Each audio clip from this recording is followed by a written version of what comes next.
notre leçon sur les finances. Je vais aller un peu vite aujourd'hui parce que je veux qu'on le finisse aujourd'hui. Sinon, on ne peut pas revenir après un mois, on aura déjà oublié tout ce qu'on a appris. Et quel temps on a eu avec le rabbin, c'était tout simplement, waouh, extraordinaire. Anyway. Donc, la dernière fois qu'on s'est vu le mercredi ici, nous avions parlé du plan financier de Dieu pour nos vies, comme il est enseigné dans la Bible. Et l'un des sujets dont nous avons discuté est la façon d'obtenir les bénédictions de Dieu sur nos finances. Je ne sais pas qu'est-ce que vous avez retenu, mais nous nous sommes dit ceci, que la plupart des gens gèrent leur argent de cette façon, ou ils gèrent leur argent dans cet ordre. D'abord, ils le gagnent. La première des choses, après l'avoir gagné, ils veulent en profiter. Après avoir pensé à la réjouissance, ils veulent rembourser leurs dettes. Après avoir pensé au remboursement des dettes, ils veulent épargner pour le futur.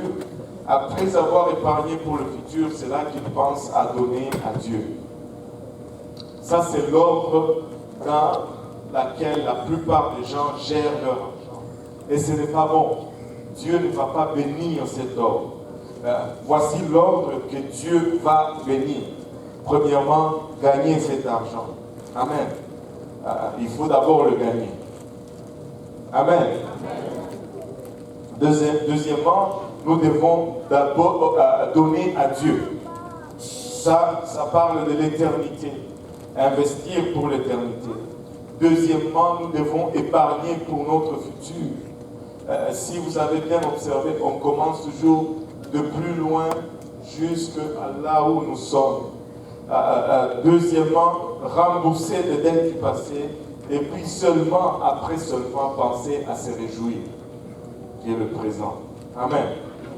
2 Corinthiens 9. Est-ce que quelqu'un peut me dire 2 Corinthiens 9, versets 6 à 8? Et nous allons voir ici comment donner. Je ne sais pas, des fois quand tu regardes certaines enveloppes de dîmes, des fois tu rigoles. Tu vois, en regardant une enveloppe de dîmes, 19 $ et 7 sous. 19 $ et 7 sous. 19,07. Ça là, ça parle à haute voix. Ça veut dire, tu comptes tous les cents avec le Seigneur. 7 sous. Donc tu as eu 190 $ et 70 sous. Et là tu comptes à la sainte près. Ce n'est pas une bonne chose à faire. Ce que je vais te donner comme conseil, arrondis avec le Seigneur. Il va arrondir avec toi. Et si tu arrondis à la baisse, il va arrondir à la baisse avec toi. Si tu arrondis à la hausse, il va arrondir à la hausse avec toi. 19 et 7 sous, ça donne juste le mot de tête à la secrétaire. Amen. Oh boy. Alléluia. 2 Corinthiens 9, 6 à 8. Sachez-le, celui qui sème peu moissonnera peu. Celui qui sème peu moissonnera peu. Et celui qui sème abondamment moissonnera abondamment. Tout est proportionnel à comment tu moissonnes. Que chacun donne comme il a résolu en son cœur, sans tristesse ni contrainte. Sans tristesse ni contrainte. Car Dieu aime celui qui donne avec joie. Tu donnes et puis tu vas pleurer. Tu donnes et puis tu te plains. Tu donnes et puis tu murmures. Ce n'est pas un sacrifice agréable au Seigneur comme ça. Et Dieu peut vous combler de toutes ses grâces, afin que possédant toujours en toutes choses de quoi satisfaire à tous vos besoins, vous ayez encore en abondance pour toute bonne œuvre, selon qu'il est écrit. Et Dieu peut vous donner, peut vous combler de toutes sortes de grâces, afin que possédant toujours, en toute chose, de quoi satisfaire à tous vos besoins, vous ayez encore en abondance pour toutes bonnes œuvres. Waouh! Selon qu'il est écrit, il a fait des largesses, il a donné aux indigents, sa justice subsiste à jamais. Waouh! Waouh, waouh, waouh, waouh, waouh! Mais quand tu donne avec joie. Vous savez pourquoi certains ne donnent pas avec joie? Il y a un pasteur qui a fait cette illustration et c'était tellement vrai. Il a amené un orange, je devais amener un orange, j'ai oublié. Il a amené un orange, il dit voici, je vais vous montrer comment certains donnent à Dieu et pourquoi ça ne goûte pas bon quand ils donnent à Dieu. Il prend l'orange, il épulche, il met les épulches là. Et il dit, l'orange représente mon revenu. La main, il enlève la plure, il épulche, et puis il commence à le diviser en quartiers maintenant. Il dit, ça, c'est mon loyer, il mange. Ça, c'est mon transport, un autre quartier, il mange. Ça, c'est ma nourriture, il mange. Et puis ça, c'est le prêt que j'avais pris à l'autre, il mange. Et ça, c'est mes vacances, il mange. Et ça, c'est le sport des enfants, il mange. Et avant qu'il ne réalise, avant qu'il arrive à Dieu, il ne restait plus de quart d'orange. Et là, il regarde tout autour et dit, bon, maintenant, qu'est-ce qu'on va donner à Dieu? Il faut maintenant lui donner les plures qui restent.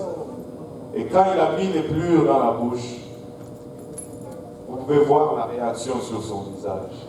Il dit, et c'est exactement comme ça que Dieu sent quand vous le mettez en dernier. Parce que vous lui donnez le plus.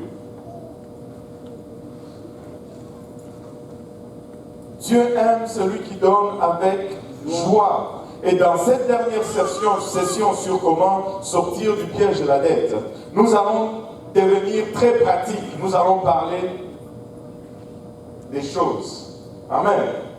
Et sur la façon de sortir de nos problèmes financiers dans lesquels nous nous sommes enfoncés nous-mêmes. Personne n'est enfoncé dans les problèmes financiers. Très souvent, nous nous y enfonçons nous-mêmes. Amen. Et nous allons discuter des versets de la Bible qui adressent la gestion de l'argent et de la vie. On va parler de l'intendance, que tout le monde dise intendance. Regardez, on va aller dans 1 Timothée 6. On va regarder quand Paul écrit à Timothée, dans le chapitre 6 de sa première lettre, on trouve des principes fondamentaux concernant l'argent.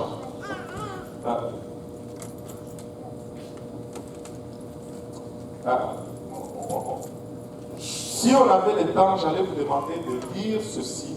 Ben, on va le lire. On va le lire. Portez attention, je vais le lire rapidement. Que tous ceux qui sont sous le joug de la servitude regardent leur maître comme digne de tout honneur, afin que le nom de Dieu et la doctrine ne soient pas blasphémés. Et que ceux qui ont des fidèles pour maître ne les méprisent pas sous prétexte qu'ils sont frères, mais qu'ils le servent d'autant mieux que ce sont des fidèles et des bien-aimés qui s'attachent à leur faire du bien. Enseignez ces choses et recommandez-les. Si quelqu'un enseigne de fausses doctrines et ne s'attache pas aux saintes paroles de notre Seigneur Jésus-Christ et à la doctrine qui est selon la piété, il est enflé d'orgueil, il ne sait rien et il a la maladie des questions oiseuses et des disputes des mots, d'où naissent l'envie, les querelles, les calomnies, les mauvais soupçons. Les vaines discussions d'hommes corrompus d'entendement, privés de la vérité et croyant que la piété est une source de gain. C'est en effet une grande source de gain que la piété avec le contentement, car nous n'avons rien apporté dans ce monde et il est évident que nous n'en pouvons rien emporter. Amen. Si donc nous avons la nourriture et les vêtements, cela nous suffira. Mais ceux qui veulent s'enrichir tombent dans la tentation, dans les pièges et dans beaucoup de désirs insensés et pernicieux qui plongent les hommes dans la ruine et la perdition. Car l'amour de l'argent est une racine de tous les maux et quelques-uns, en étant possédés, se sont égarés loin de la foi et se sont jetés eux-mêmes dans bien des tourments. Pour toi, homme de Dieu, fuis ces choses et recherche la justice, la piété, la foi, la charité, la patience, la douceur. Combat le bon combat de la foi. Saisis la vie éternelle à laquelle tu as été appelé et pour laquelle tu as fait une belle confession en présence d'un grand nombre de témoins. Je te recommande devant Dieu qui donne la vie à toutes choses et devant Jésus-Christ qui fit une belle confession devant Ponce Pilate de garder le commandement et de vivre sans tâche, sans reproche jusqu'à l'apparition de notre Seigneur Jésus-Christ, que manifestera en son temps le bienheureux et seul souverain, le roi de rois et le seigneur des seigneurs, qui seul possède l'immortalité, qui habite une lumière inaccessible que nul homme n'a vue ni ne peut voir, à qui appartiennent l'honneur et la puissance éternelle. Amen. Recommande aux riches du présent siècle de ne pas être orgueilleux et de ne pas mettre leur espérance dans des richesses incertaines, mais de la mettre en Dieu qui nous donne avec abondance toutes choses pour que nous en jouissons. Recommande-leur de faire du bien, d'être riches en bonne œuvre, d'avoir de la liberté, de la libéralité, de la générosité et d'amasser ainsi pour l'avenir un trésor placé sur un fondement solide afin de saisir la vie véritable. Timothée, ô Timothée, garde les dépôts en évitant les discours vains et profanes et les disputes de la fausse science dont font profession quelques-uns qui se sont ainsi détournés de la foi. Que la grâce soit avec vous.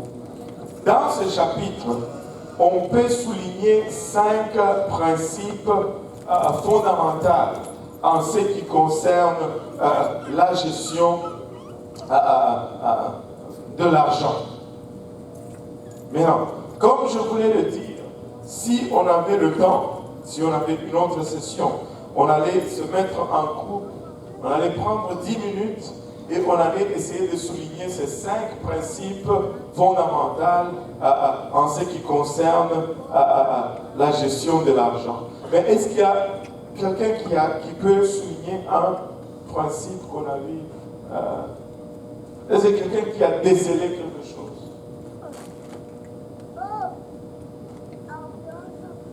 Personne? Oui, Loretta? Pardon? C'est en effet une grande source de gain que la piété avec le contentement.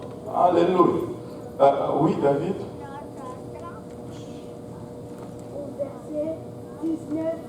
Le verset 19. Et de s'amasser ainsi pour l'avenir un trésor placé sur un bon fondement solide. Alléluia. Sœur Viviane, gentil. Verset 17. 18. Verset 8. Si donc nous avons la nourriture et les vêtements, cela nous suffira. C'est un autre contentement. Oui. Verset 9. 10. Bon, 9 et 10. De ceux qui veulent s'enrichir tombent dans la tentation. Aïe. Car l'amour de l'argent est une racine. Vous voyez qu'il y a beaucoup de principes en ce qui concerne l'argent dans ce chapitre. Maintenant, ici au Canada, nous croyons surtout dernièrement dans un processus de 3 parties. Je ne sais pas si vous avez remarqué ceci. Ce principe de 3 parties, où les 3 parties de ce processus sont appelées réduire, réutiliser et recycler. On nous demande de faire de moins en moins de poubelles on nous demande de réutiliser ce qu'on a et on nous demande de recycler. Vous savez, moi je suis de la vieille génération, je vais vous l'avouer. J'ai de la difficulté à recycler. Je suis un dinosaure. Premièrement, j'ai de la difficulté à croire dans le réchauffement climatique. Et puis, je ne pense pas que ce sont les sachets qui sont un problème. Alors, j'ai la ferme conviction que le problème, ce n'est pas le sachet. Le problème, c'est le 5 sous qui sort de ma poche pour les sachets qu'ils veulent. Donc, ça devient un peu compliqué pour moi. Mais,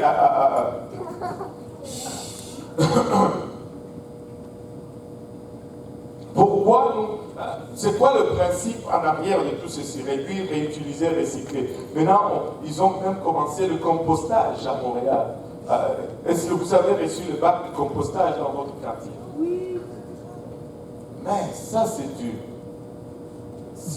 Tu perds presque une journée avec la poubelle quand tu commences quand tu t'embarques dans... Enfin, je voulais dire, tu perds 1 heure de ta journée à trier ta poubelle. Ce que tu recycles, tu gagnes en recyclage, tu le perds en heure.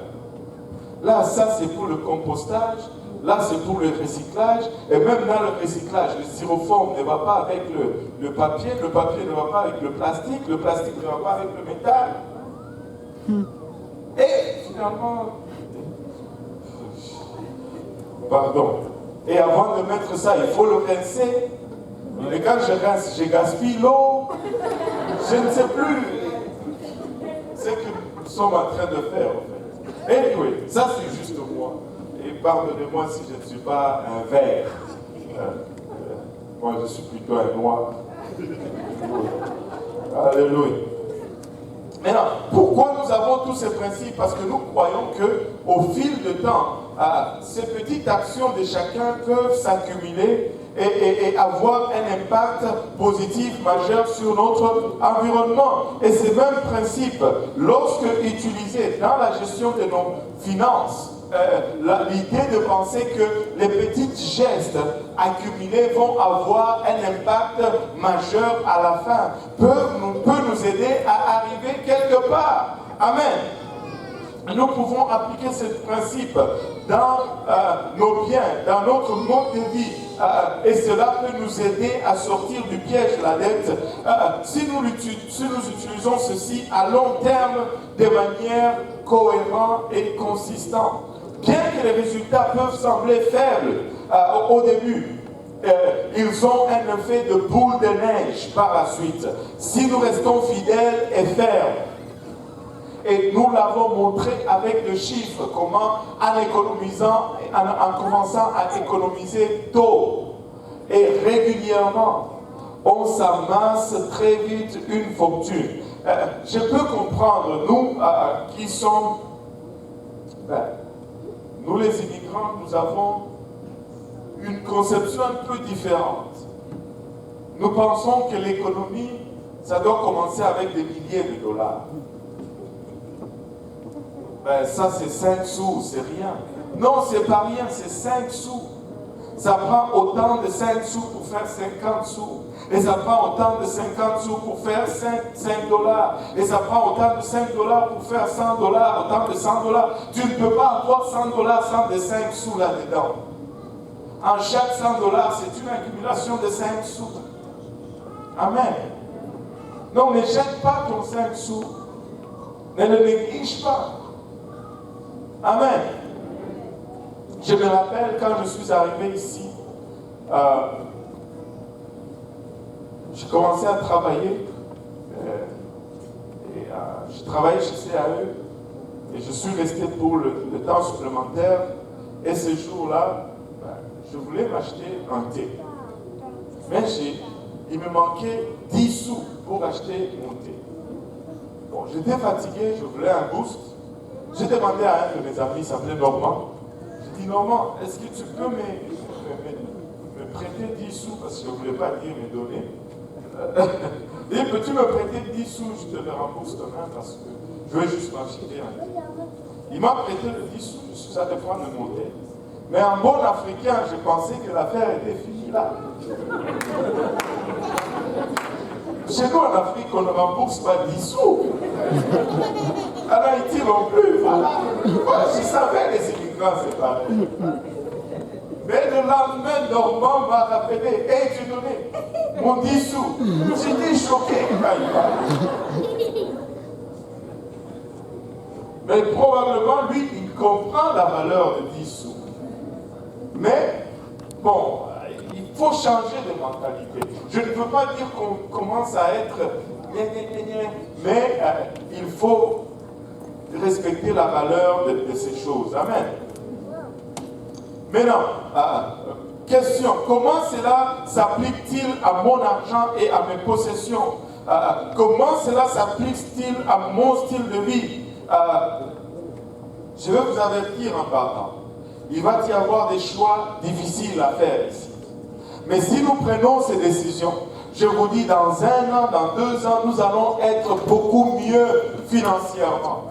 Amen. Amen. Alléluia. Maintenant, comment se sortir de la catastrophe financière en 5 points? Il y a 5 lois fondamentales et nous allons voir ces 5 lois dans Timothée, 1 Timothée 6.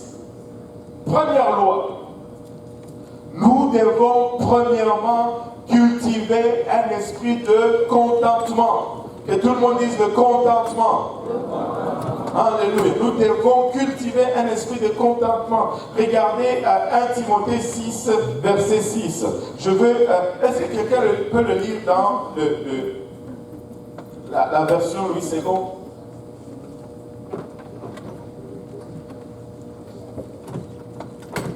C'est en effet une grande source de gain que la piété avec le contentement. Que la piété avec le contentement, c'est une grande source de gain.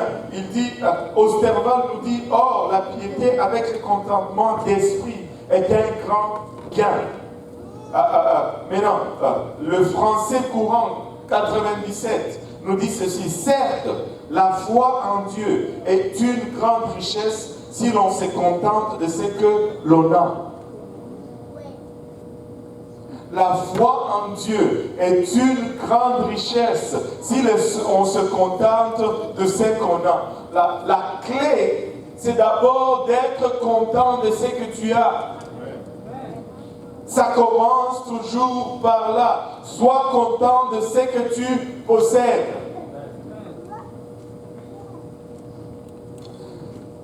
C'est peut-être là le principe de la gestion de l'argent le plus important. Et c'est aussi, je vais étendre cela sur la vie. C'est probablement ou sûrement là le principe de la gestion de ta vie le plus important. Applique le contentement dans tout aspect. Et ta vie n'en sera que mieux. Très souvent, les gens sont malheureux parce qu'ils ne sont pas contents de ce qu'ils ont. Le contentement, c'est-à-dire, c'est décider d'être content de ce que j'ai.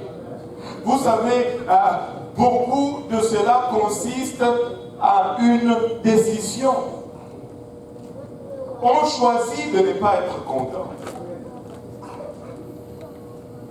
Tu choisis de ne pas être content. Et là, quand tu n'es pas content, tu vas chercher plus pour être content. Pourquoi est-ce que c'est plus va être content? Parce que tu as choisi que c'est ce plus-là qui va te faire content. Si tu avais choisi cela, l'inférieur, tu serais content à 10. Tu n'es pas obligé d'être à 40 pour être content. Sois content de ce que tu as. Écoutez, la convoitise humaine est un trou sans fond. On peut te donner toutes les voitures du monde. Tu vas désirer encore l'autre voiture que tu n'as pas. On peut te donner tous les millions du monde. Tu vas désirer le 10 $ que tu vois avec l'autre.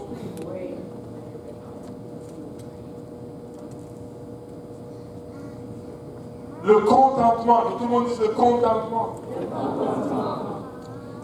C'est seulement lorsque nous sommes satisfaits de notre état actuel dans la vie que nous serons en mesure, premièrement, d'accepter les erreurs du passé. Tu sais, quand nous ne sommes pas satisfaits, quand nous ne sommes pas contents de notre état actuel, nous n'allons jamais reconnaître nos erreurs du passé. Parce que nous allons toujours les justifier. Deuxièmement, nous allons être en mesure de faire face aux difficultés du présent. Et troisièmement, nous allons pouvoir faire face aux incertitudes de l'avenir si nous sommes satisfaits de ce que nous avons aujourd'hui. Le contentement, que tout le monde dise contentement. Alléluia. Ce qui nous plonge dans le piège de la dette, c'est le mécontentement. Et si nous travaillons, si nous ne travaillons pas contre cette tendance, nous allons continuer à nous enfoncer dans des problèmes financiers. Parce que ça va nous amener toujours à acheter. Ça va nous amener toujours à dépenser. Ça va nous amener toujours à chercher plus. Jusqu'à ce que nous adressons la question du contentement. Tous les conseils pratiques qu'on va nous donner dans ce monde ne vont nous aider à rien. Si nous n'arrivons pas à être satisfaits avec ce qu'on a et ce que nous sommes, tous les conseils sont inutiles. Ça va être absolument inutile. Je dois être content de qui je suis. Je dois être content de ce que j'ai. Et c'est là où ça commence. L'autre a 10. Alléluia. Dieu m'a donné 2 probablement parce que c'est seulement 2 que je peux gérer. Contentement. Contentement. C'est le principe le plus important de la vie. Il y en a qui souffrent de complexes d'infériorité parce qu'ils ne sont pas contents de qui ils sont. Écoutez, pardon, Dieu m'a créé comme ça. Ça, c'est moi, avec mon nez, avec mes joues, avec mes lèvres, avec ma calvitie. C'est moi. Et je suis content de qui je suis. Si tu n'es pas content, c'est ton problème. Moi, je ne veux pas perdre le sommeil là-dessus. Alléluia. Oh, lui, elle est claire, moi je suis foncé. Alors, les oranges sont oranges, les citrons sont verts. C'est du genre. Et s'il n'y avait que des citrons, ça ne va pas. Ça ne va pas. Il faut que tu sois content de qui tu es. Oh, moi je suis né congolais, je devais naître camerounais ou gabonais, tu vois. Non! Non! Sois content du Congo. Amen. Ou d'Haïti, ou peu importe. Alléluia. Le contentement, nous devons, écoutez, si on n'a pas encore résolu cela, on ne peut aller nulle part. Peu importe tous les conseils pratiques, parce que ça va être juste avidité et avarice et le contentement. Moi, je vais en vacances aux 10 ans. Le frère Luc, il va en vacances chaque année. Tant mieux, celui c'est le frère Luc. Moi, c'est moi. Pauvre frère Luc. Alléluia. Tant mieux, c'est contentement.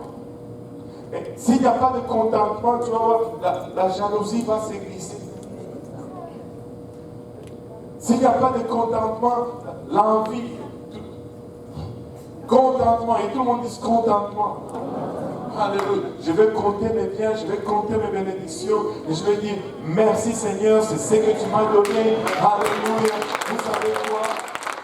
Il y a toujours quelqu'un quelque part qui a moins que vous, qui est dans une situation pire que vous, qui a plus de problèmes que vous.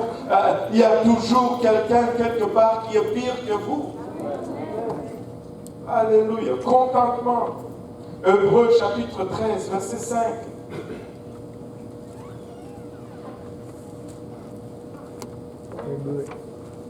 Hébreux chapitre 13, verset 5. Ne vous livrez pas à l'amour de l'argent. Contentez-vous. Que tout le monde dise contentez-vous. Contentez-vous de ce que vous avez. Cela veut dire soyez contents de ce que vous avez, car Dieu lui-même a dit, je ne te délaisserai point et je ne t'abandonnerai point. Écoute, si on a la foi en Dieu, et que si on se contente de ce qu'on a, on va toujours s'en sortir. Dieu ne va jamais nous délaisser. Dieu ne va jamais nous abandonner. Ayez confiance en Dieu. 2 Corinthiens 6:10 nous dit, comme attristés et nous sommes toujours joyeux, comme pauvres et nous enrichissons plusieurs, comme n'ayant rien et nous possédons toutes choses. Écoute, il dit, nous avons plusieurs raisons d'être attristés, mais nous avons choisi d'être joyeux. Nous avons, si nous regardons notre état, la pauvreté est tout autour de nous, mais ça ne nous empêche pas d'enrichir d'autres. Et écoutez, n'ayant rien, nous possédons toutes choses. Alléluia, toutes choses. Ça commence avec le contentement. Vous savez, il y a des gens qui sont riches, mais qui vous donnerez leur richesse pour avoir la paix que vous avez. Et vous convoitez leur richesse. Vous savez, des fois, quand ça vient avec les troubles qui est attaché ou qui y sont attachés.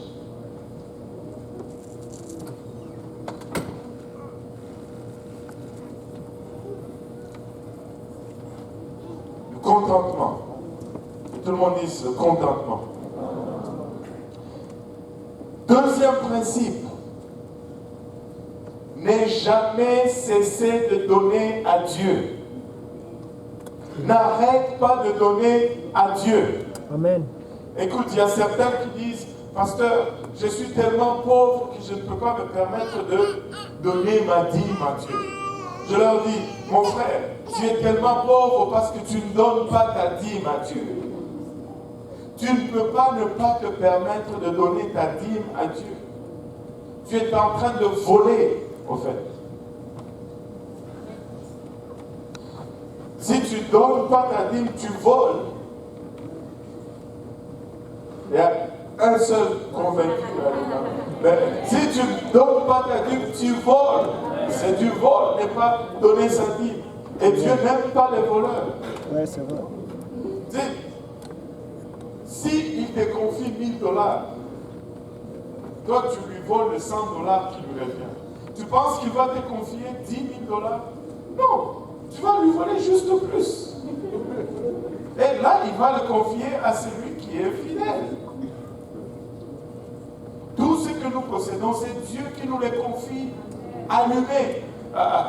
C'est Dieu, ça vient de Dieu. Et si nous ne donnons pas notre dîme, nous sommes en train de voler. Je dois donner ma dîme. Amen. Alléluia. Regardez Luc 6, verset 38. Luc 6, 38, quelqu'un.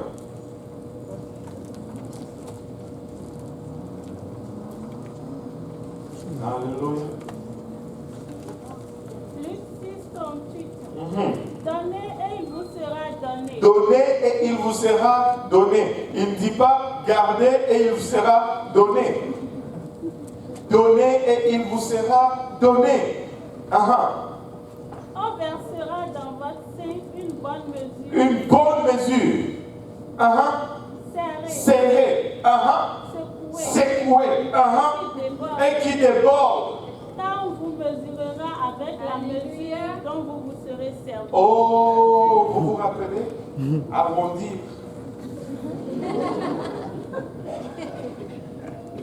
La mesure que tu utilises pour mesurer, c'est celle qu'on va se servir pour te mesurer. La mesure que tu utilises pour donner, c'est celle qu'on va se servir pour te donner. Il dit, donnez, et il ne dit même pas qu'il sera donné, il sera versé. Il y a une différence entre donner et verser. Moi, je veux qu'il verse. une bonne mesure. Vous savez, chez nous, là, quand on était cassé, on n'achetait plus la farine par sac. Il y avait quelqu'un qui achetait le sac de farine, qui allait avec le sac au marché. Maintenant, il vendait ça par petits seaux.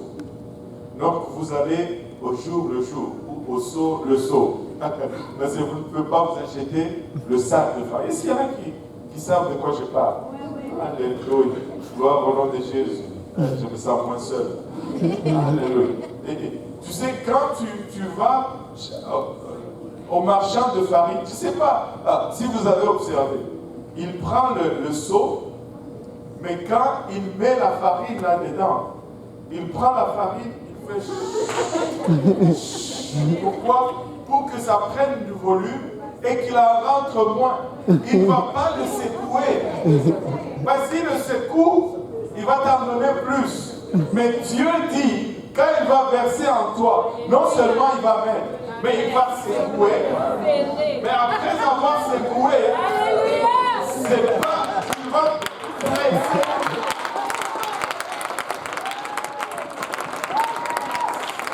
Ce n'est pas comme les vendeurs de farine de marché africain. Ici aussi.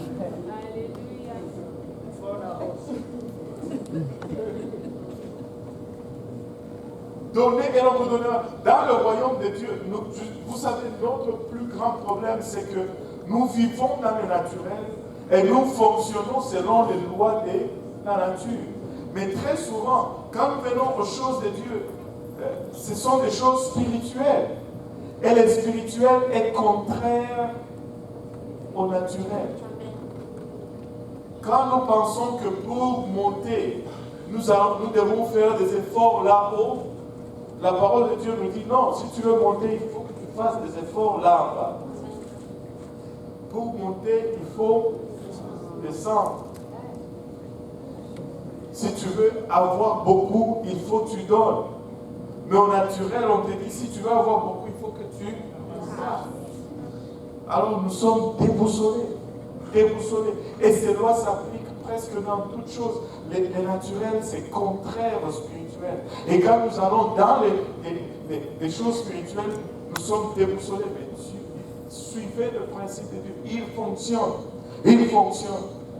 Et regardez, Deutéronome 14, 23 nous dit, et tu mangeras devant l'Éternel ton Dieu dans les lieux qu'il choisira pour y faire résider son nom, la dîme de ton blé, de ton mou,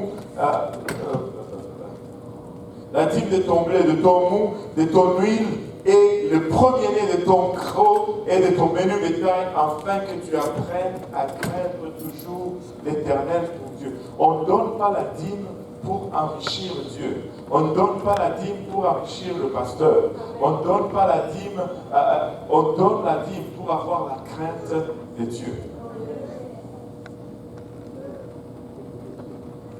On donne la dîme pour développer la crainte de Dieu.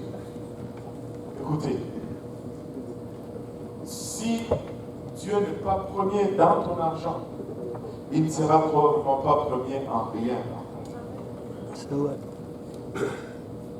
Probablement pas premier en rien dans ta vie. Jésus a utilisé 16 des 38 paraboles pour enseigner à ses disciples au sujet de l'argent et des biens. 16 sur 38. C'est presque la moitié. Juste sur l'argent et les biens. Un verset sur 10, autrement dit 288 versets dans les évangiles traitent du sujet de l'argent. Un verset sur 10.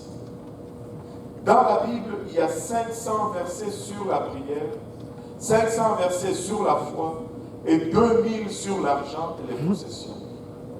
Il nous semble que Dieu veut nous parler sur ces sujets.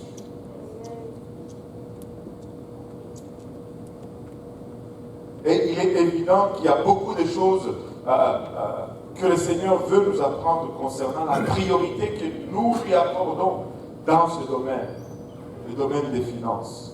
La personne qui est en difficulté financière, mais qui ne va pas envisager d'annuler son abonnement de télévision par câble.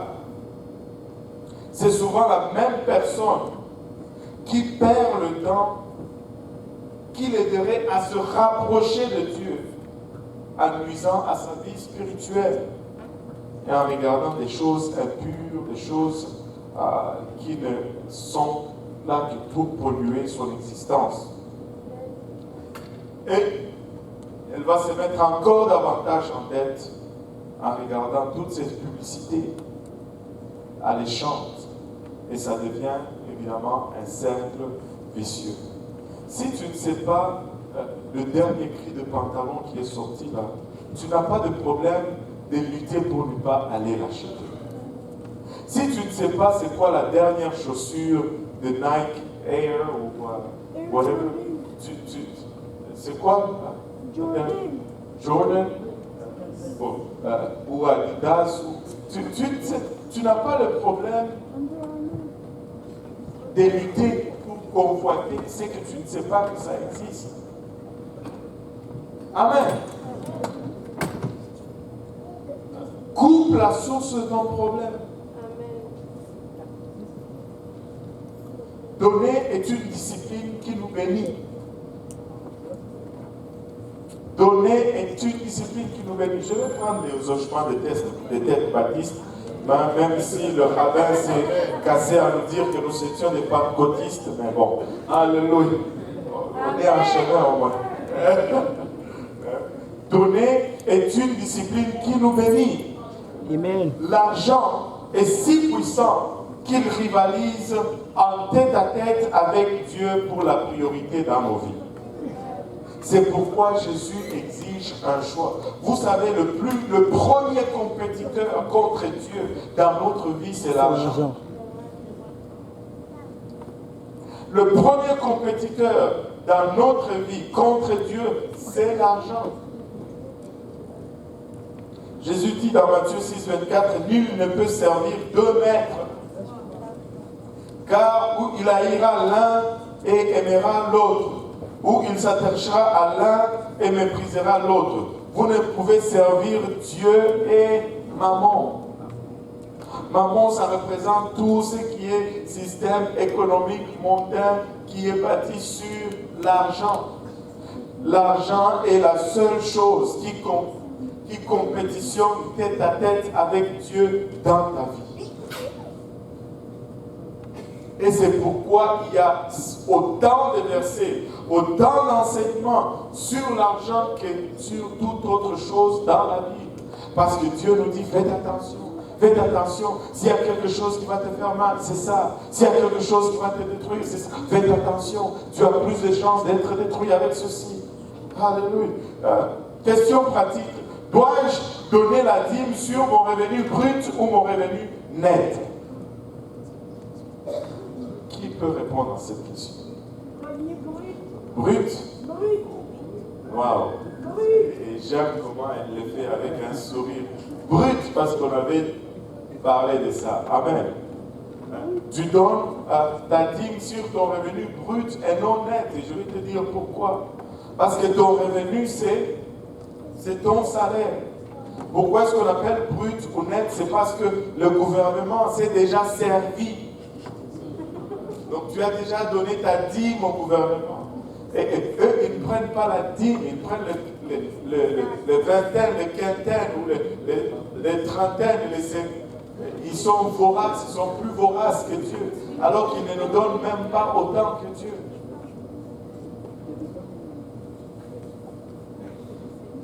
Mon offrande est-elle différente de ma dîme? Qui peut me répondre là-dessus? Oui. L'offrande, ce n'est pas la dîme. La dîme, c'est la dîme et l'offrande, c'est l'offrande. La dîme, c'est le minimum requis. Il y a des gens qui vivotent, qui survivent constamment. Et ils disent, je donne ma dîme, mais je ne fais que survivre. Mais oui, mais c'est parce que tu es en train de donner au minimum. Et Dieu te donne aussi au minimum. Si tu veux expérimenter la bénédiction de Dieu, l'abondance de Dieu, rentre dans la dimension des offrandes. C'est là où se trouve la puissance de donner. C'est là. Écoute, la dîme, c'est comme je fais juste le minimum pour survivre. Et tu vas survivre. Mais moi, je ne peux pas survivre. Je veux vivre une vie en abondance. Je veux vivre une vie en abondance. Si Dieu va donner, secouer, presser au-delà, mais je dois être aussi dans l'au-delà. Sinon, je vais être mesuré par la mesure que je suis mesuré. Je donne la dîme, c'est le minimum. Dieu va me donner aussi le minimum. Et je n'ai vraiment pas de raison de me plaindre. La bénédiction de Dieu demeure dans la dimension de l'offrande. Mais Dieu a l'épreuve. Et laisse-moi te dire, Dieu ne faillit jamais. Mais avant de commencer cette épreuve, vérifie un peu ta motivation. Si tu le fais juste pour t'enrichir, tu vas être le type le plus pauvre et le plus misérable qui puisse exister. Parce que tu ne peux pas tromper Dieu sur tes intentions.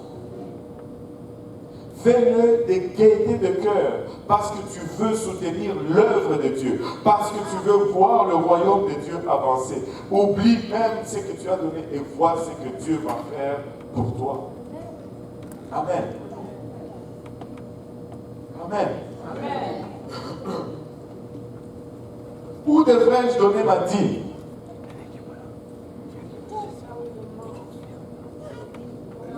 Où est-ce que je vais? Oh pasteur, moi je n'ai pas de problème avec ma dîme, mais il y a tellement d'itinérants qui sont dehors. Donc quand j'étais à l'extérieur, j'ai donné ma dîme aux itinérants. Ça, ce n'est pas la dîme. Ça, c'est juste une bonne œuvre. Ça, c'est la charité. C'est de l'aumône. La dîme, ce n'est pas l'aumône. Et l'offrande n'est pas l'aumône non plus. Ce n'est même pas une offrande, c'est de l'aumône. L'offrande et la dîme vont à la maison de Dieu. Parce qu'il y a des Lévites dans la maison de Dieu. Et regardez les pauvres Lévites.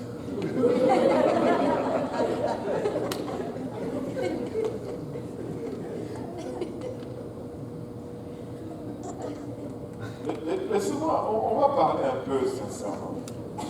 Vous savez, nous avons une moyenne d'assistance de presque 480 personnes chaque dimanche. Comment un seul sacrificateur peut offrir les sacrifices de toutes ces personnes? Vous allez tuer les sacrificateurs. Vous allez détruire sa famille. Nous avons besoin d'autres sacrificateurs. À temps plein. Et je veux juste subverser mon cœur. Allez-y. Nous ne pouvons pas ne pas nous permettre de ne pas être à mesure de dire à ces gens, sois soulagé de ton travail séculier, travaille à temps plein pour le Seigneur. Vous savez pourquoi nous ne pouvons pas le faire? Parce que nous ne donnons pas les dîmes et des offrandes encore. Si tu regardes certaines enveloppes, dîmes, $17. Tu veux dire que tu as fait $170 pour toute la semaine. C'est ça ton revenu. Tu vis sur 160. Ce n'est pas la dîme, c'est de l'escroquerie.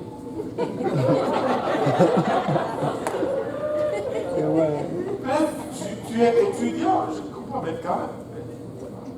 Je ne sais pas comment tu peux vivre avec $170 par semaine. Bon, il y en a qui ne travaillent pas, peut-être Valencia, c'est Valencia ou Valencia. C'est le même nom avec maman et moi je n'ai jamais vu la différence là. Elle ne travaille pas, c'est normal.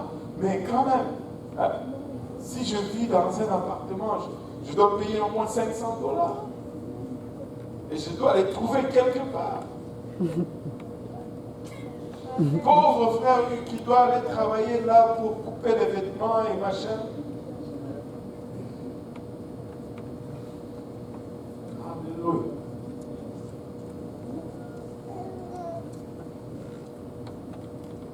Un pasteur, techniquement, ne peut soutenir que 100 personnes. Regardez mes yeux, ils sont constamment rouges.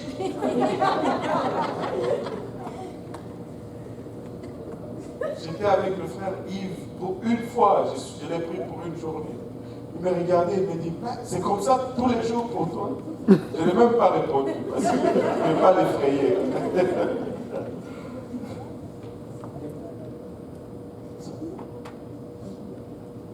Apporter à la maison du trésor afin que nous puissions prendre des lévites à temps. Vous savez pourquoi on ne peut pas les prendre à temps plein? Parce que le mieux qu'on peut les offrir, c'est $12 de l'heure. Est-ce qu'ils vont abandonner leur travail pour travailler à $12 de l'heure?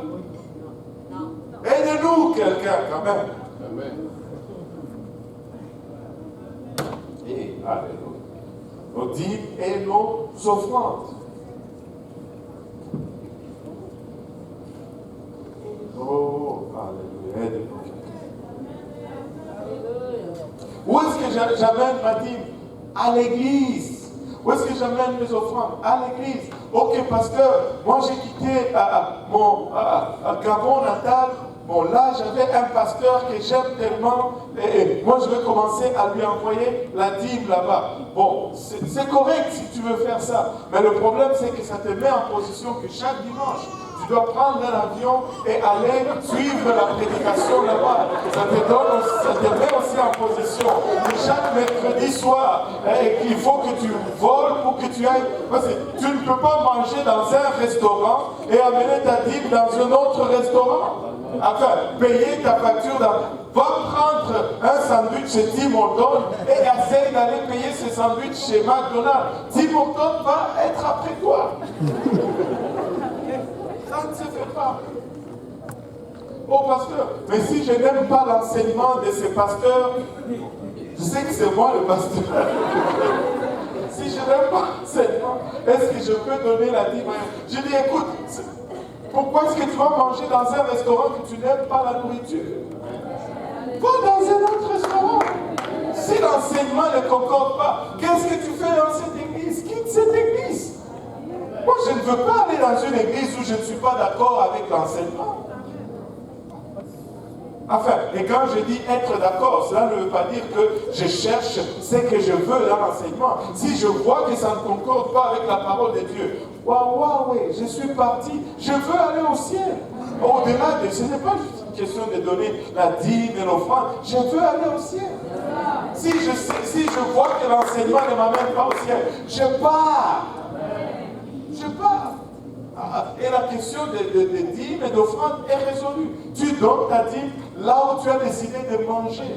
Si tu viens à UPC Saint-Laurent, tu donnes ta dîme à UPC Saint-Laurent. Si tu vas à UPC de l'Est, tu donnes ta dîme à UPC de l'Est. Tu vas donner ta dîme là où tu manges. Tu vas donner tes offrandes là où tu manges.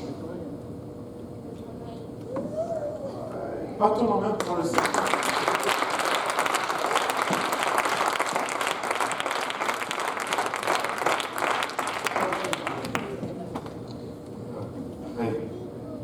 En tout cas, je pense qu'après avoir enseigné ça, l'assistance risque de descendre à 200. Mais bon, c'est bon quand même. On va tout enseigner. Alléluia. Je ne veux pas que un jour tu arrives à la porte du ciel et on te dit, ah, tu ne peux pas entrer parce que tu es voleur. Non, Seigneur, je n'ai rien volé de ma vie. Oui, peut-être, mais tu ne donnais pas ta vie. Ah, mais c'est le pasteur qui n'avait jamais enseigné là-dessus. Je veux te dire. Ton sang sera sur tes mains, pas sur mes mains. Alléluia. Proverbe 3, verset 9. Honore l'Éternel avec tes biens et avec les prémices d'une partie de ton revenu. Honore l'Éternel avec tes biens, regardez, avec tes biens et avec les prémices de tout. Oh, Proverbe 3, 9. Proverbe 3.9. Proverbe 3.9.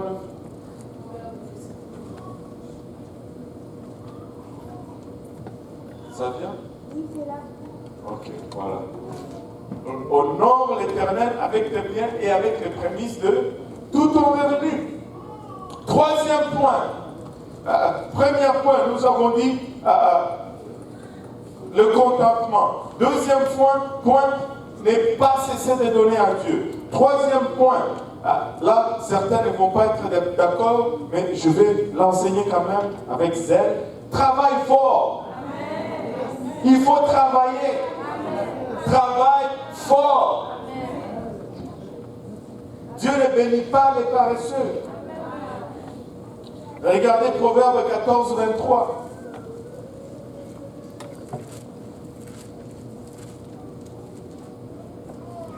Tout travail procure l'abondance, mais les paroles en l'air ne mènent qu'à la disette. Eh, écoute, arrête de planifier là. Commence à travailler. Tout travail procure l'abondance, mais les paroles en l'air ne mènent qu'à la disette. À un moment donné, tu dois sortir de la planification pour aller dans l'exécution. Tu ne peux pas planifier éternellement.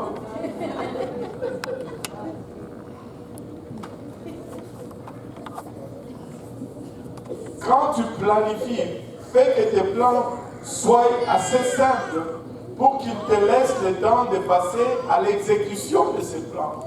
Mais si tu fais des plans tellement sophistiqués que ça te prend 54 ans pour finaliser tes plans, il ne te reste plus le temps pour les exécuter.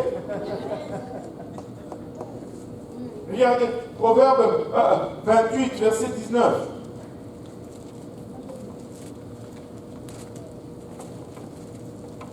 Celui qui cultive son champ est rassasié de pain, et celui qui poursuit les choses vaines est rassasié de pauvreté.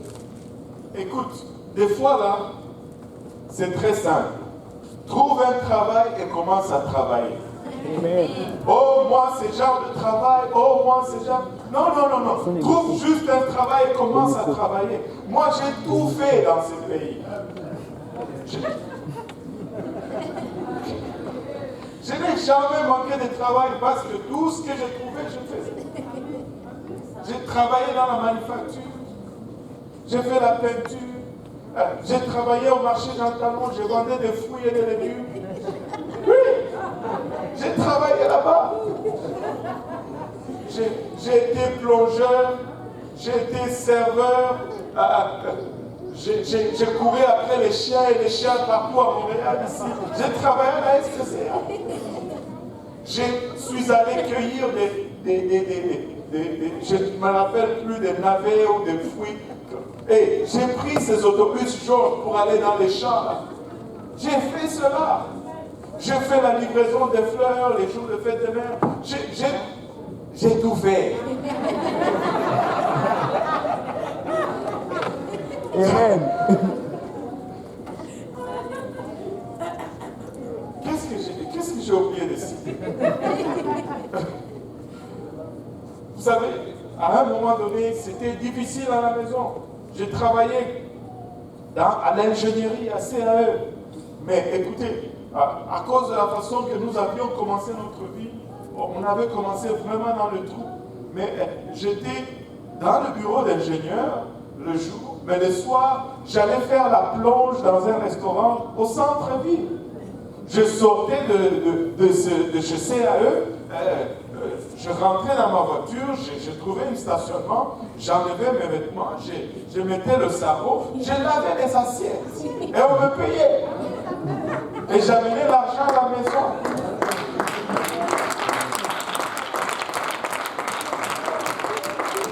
Je l'ai fait. Tu peux trouver quelque chose, travaille. Il faut travailler.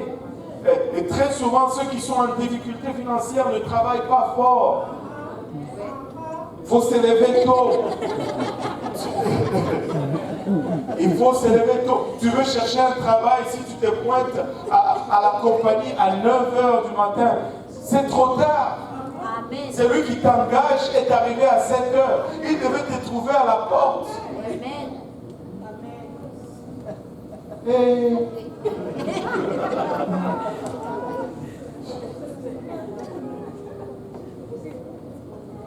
Maintenant, on envoie les CV électroniquement. Laisse-moi vous dire ceci.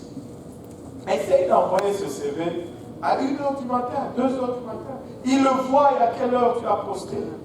Si tes CV rentrent seulement à 10h, 11h, c'est pas bon signe. C'est pas bon signe. Et personne ne va engager un paresseux. Quand quelqu'un t'engage là, c'est pour faire l'argent avec toi. Il ne t'engage pas pour ton beau visage ou... Non. Un patron, il est là pour que sa business tourne. Oh, il fait de l'argent avec moi. Ouais, c'est justement pourquoi il t'a engagé. S'il ne fait pas d'argent avec toi, il ne va pas t'engager. Il ne va pas t'engager. Pourquoi il va t'engager pour? Alors, s'il ne fait pas l'argent avec toi, il te remercie. Il va prendre quelqu'un avec qui il va faire l'argent. Tu vas au travail, il faut que tu sois productif. Il faut travailler fort.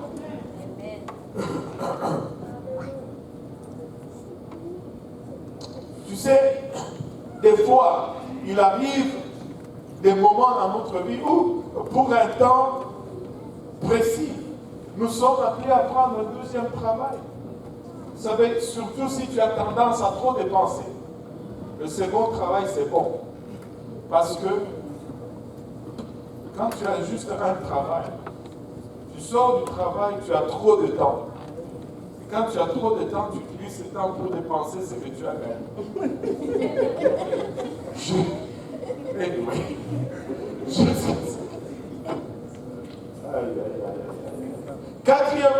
Troisième principe, il faut travailler. Il faut travailler. Je sais que des fois, tu te bats à gauche, à droite, mais il faut être agressif. Il faut travailler. Écoutez, si tu vas à quelque part et que tu ne montres pas de l'assurance, personne ne va t'engager. Quand tu vas quelque part, tu montres que même si tu ne sais pas, tu es volontiers à faire. Tu es intéressé à faire. Et que tu es capable d'apprendre. Je suis arrivé ici, tout ce que je savais, c'était l'école. Et je parlais italien. C'était là mes atouts. Je me rappelle mon premier entretien, je suis allé déposer un CV. Et puis, il me demande, à l'époque, je n'avais même pas de CV à l'époque, là, il y avait 6 ans en arrière, tu allais seulement à la compagnie qui te donnait un formulaire, et puis tu remplissais. Un formulaire, tu remplissais. Et puis, j'arrive là, je remplis. Expérience de travail, 0. Aucun. Et là, le type qui était de l'autre côté du comptoir, il regarde ça, il dit, oh, tu n'as jamais travaillé? Mais tu es le fils de Bokassa ou quoi?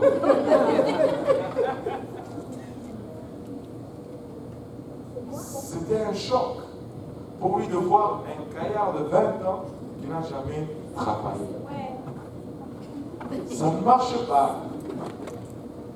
Ça ne marche pas. Mais je venais d'Afrique. Comprenez-moi. Mais vous êtes déjà ici. Il faut travailler. Vous savez, je suis allé... j'ai commencé à travailler dans la manufacture. Et là, dans la manufacture, comme je parlais italien, il y a un ami qui s'appelait John, qui lui était italien. Je lui dis, je vais retourner à l'école, et là, je me cherche le travail que je peux faire en fin de semaine. Il me dit, il y a ma femme qui connaît telle personne qui travaille à la salle Renaissance. Je ne connaissais même pas la personne. Et il me dit, bon, va là-bas et je pense qu'ils peuvent t'engager. Je n'ai jamais servi, jamais dans un restaurant. Et je suis allé à Renaissance, j'ai trouvé le gars qui était en charge des serveurs, il s'appelait Peter. Je dis, hi Peter. Il me dit, I came to apply for this. dit, qui t'a référé? J'ai dit, c'est Oula qui m'a référé. Mais Oula, je ne l'avais jamais vu. Oula est rentré dans le bureau et est passé.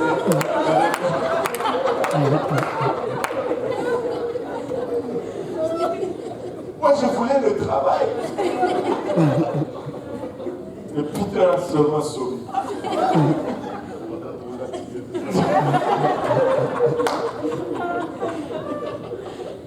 Et il m'a donné le travail. Et je suis arrivé le premier jour.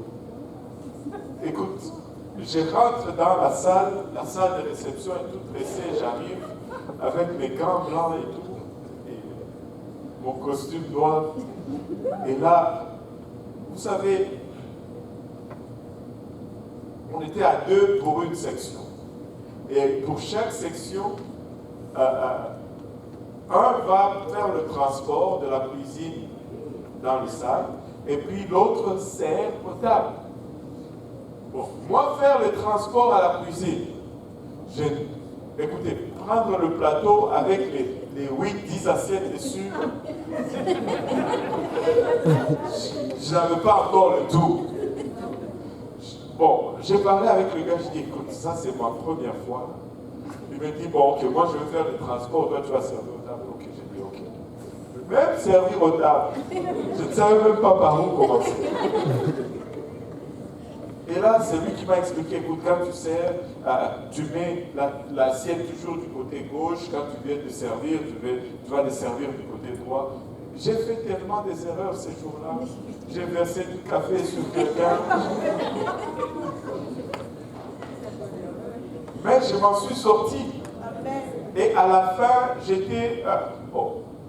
je servais des tables d'hôtes, les tables d'honneur où il y avait les vieux Italiens. Pourquoi? Parce que moi j'étais un noir et je parlais italien.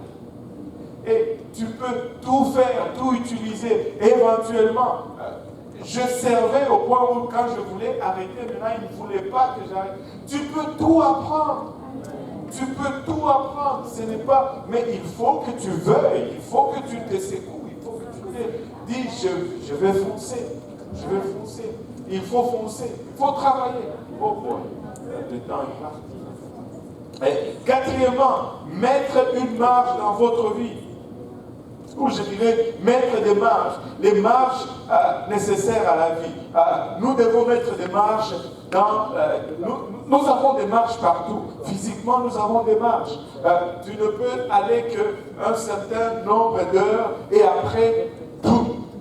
Il faut que tu dors. Amen. Et mentalement, nous avons des marges. Spirituellement, nous avons des marges. Sur le point de vue du temps, nous avons des marges. Mais financièrement, nous devons avoir aussi des marges. Mais c'est quoi une marge? Une marge, c'est les montants autorisés au-delà de ce qui est nécessaire.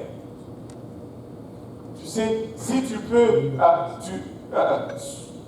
soulever, je ne sais pas moi, soulever 50 kilos, en forçant, tu peux faire 60, mais tu ne peux pas aller au-delà de 60. Le 10, c'est ta marge. Là où sont les imprévus. Avoir une marge, c'est donner un espace où les imprévus peuvent arriver. Avoir une marge, c'est avoir une place, un terrain où les accidents peuvent être absorbés. Nous devons avoir des marges. Sans marge, les choses commencent à se décomposer sous la pression continue de la vie quotidienne. Les marges est à l'opposé du surcharge. Si tu veux éviter le surcharge, tu te mets des marges. Amen. Vous savez, la marge, c'est le pouvoir moins la charge. Mes dépenses mensuelles, c'est $800, mais mon entrée, c'est $1000. Ma marge, c'est $200. Amen. Votre vie fonctionne sur une marge positive ou négative. Il y en a qui brûlent, qui sont tout le temps dans le rouge. Financièrement, la seule façon d'obtenir une marge est de cesser d'emprunter et de commencer à épargner.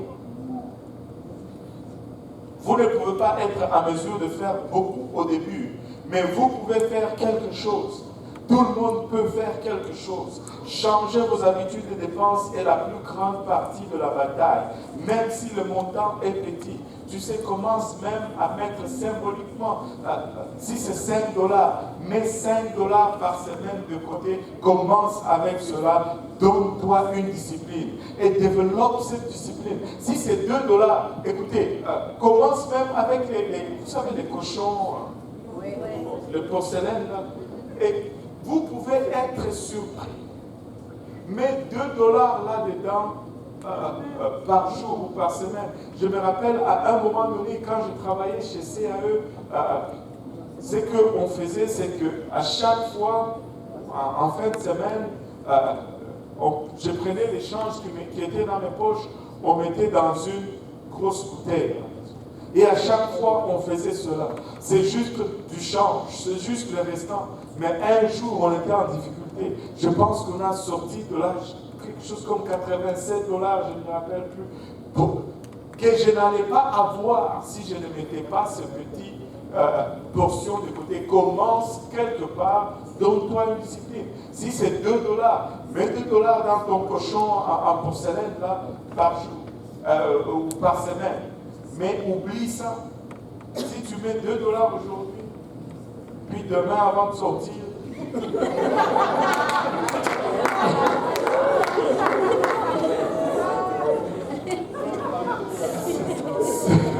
c'est pourquoi on te dit ne mets pas 20, mets 2. Parce que quand tu mets 2, c'est plus facile à ne pas aller revisiter cela. Mais quand tu mets 20, c'est plus facile à aller revisiter cela. Petit à petit. Amen. Proverbe 22, 7. Les riches dominent sur les pauvres et celui qui emprunte est l'esclave de celui qui prête. Si tu empruntes, tu seras l'esclave de celui qui te prête. Il va t'appeler et puis tu ne vas pas vouloir prendre ses appels. Psaume 22, 7, pas 16. Le riche domine sur les pauvres et celui qui emprunte est l'esclave de celui qui prête. Amen.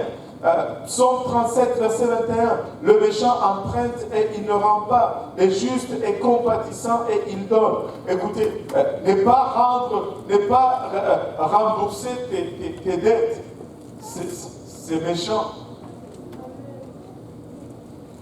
Il faut payer ses dettes. Proverbe 21, verset 20. Des précieux trésors et de l'huile sont dans la demeure du sage. Mais l'homme insensé, il les engloutit. Il ne faut pas tout manger. Tu manges tout. Tu finis tout. Il faut épargner un peu. Si tu épargnes, tu es sage. Il dit des précieux trésors et de l'huile sont dans la demeure du sage. C'est-à-dire, après, quand il consomme, il pense toujours à épargner.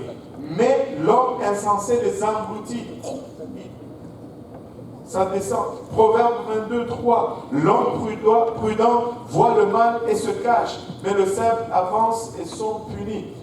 Qu'est-ce que tu veux dire par là? L'homme prudent anticipe le temps difficile à venir et il épargne pour le moment où la voiture va casser, pour le moment où l'enfant va être malade, pour le moment où, je ne sais pas, les chaussures vont être trouées ou quelque chose comme ça, mais il épargne.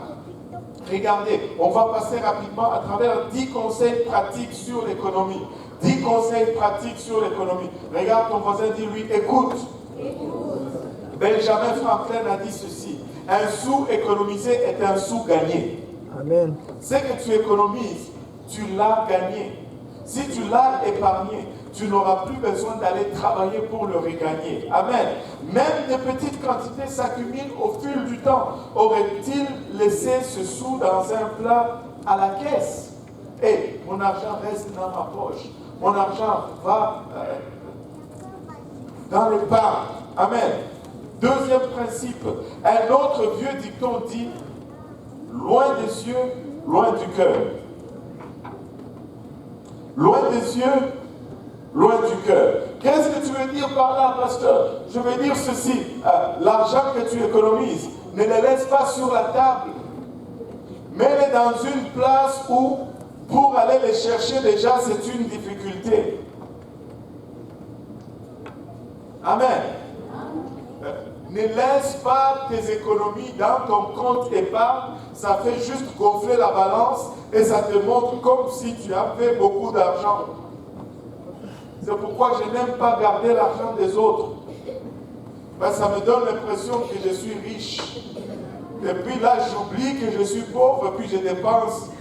Et là, il faut travailler maintenant pour rembourser. Non, non.